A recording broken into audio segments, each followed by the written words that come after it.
अस्सलाम वालेकुम रहमतुल्लाहि वबरकातुहू। मित्रांनो, आज मी तुमच्यासाठी आणले आहे वर्ग 5वी विषय मराठी। एक गोष्ट आपण वाचली होती, लक्षात आहे का तुमच्या? वाऱ्याला चूक कळली। तर मुलांनो, आज आपण प्रश्न उत्तर लिहिणार आहोत। वाऱ्याला चूक कळली या पाठाचे प्रश्न उत्तर आज आपण लिहिणार आहोत। तर चला पाहूया प्रश्न क्रमांक 1।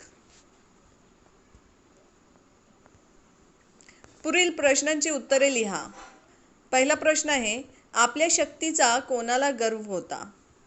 सांगा पाहू मुलांनो, तुमच्या नक्कीच लक्षात असणार। अगदी बरोबर, आपल्या शक्तीचा वाऱ्याला गर्व होता। दुसरा प्रश्न, वाऱ्याने कोणाकोणाला त्रास दिला? तर मुलांनो, वाऱ्याने झाडांना व मातीला त्रास दिला। याच्यापेक्षा जास्तीही उत्तर तुम्ही लिहू शकता। चिमण्यांचे घरटेही मोडले होते वाऱ्याने। चला पुढचा प्रश्न पाहूया। चिमणीने वाऱ्याला काय सांगितले? तर उत्तर असं आहे, चिमणीने वाऱ्याला पर्वताला खाली पाडायला सांगितले। प्रश्न 4, वारा का थकला? उत्तर, वाऱ्याने पर्वताला खाली पाडण्याचा खूप प्रयत्न केला, पण तो त्याला हलवू शकत नाही। पुन्हा पुन्हा प्रयत्न करून तो थकला।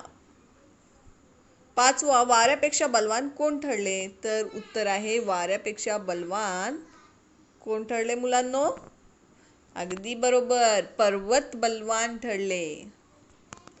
चला, लिहून झाले असले तर आपण पुढचा प्रश्न पाहूया। पुढील शब्द जोडून नवीन शब्द तयार करा। उदाहरण दिलेला आहे, बल बलवान, वान दिलेला आहे, तर वान धन वान।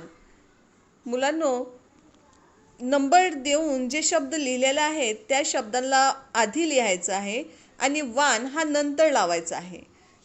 ॲरो पण तसाच दिलेला आहे, जैसा ताकद ॲरो वान, तर ताकदवान। धन ॲरो वान, तर धनवान। चला उत्तरे पाहूया। तर पहिला येईल मुलांनो, ताकदवान। दुसरा आहे धनवान। तिसरा आहे गुणवान आणि चौथा आहे रूपवान। आणि हो मुलांनो, हा वान घेऊन तुम्ही अजूनही नवीन शब्द तयार करू शकता। चला लिहून घेऊया लवकरच लवकर, कारण आपल्याला पुढचा प्रश्नही पाहायचा आहे।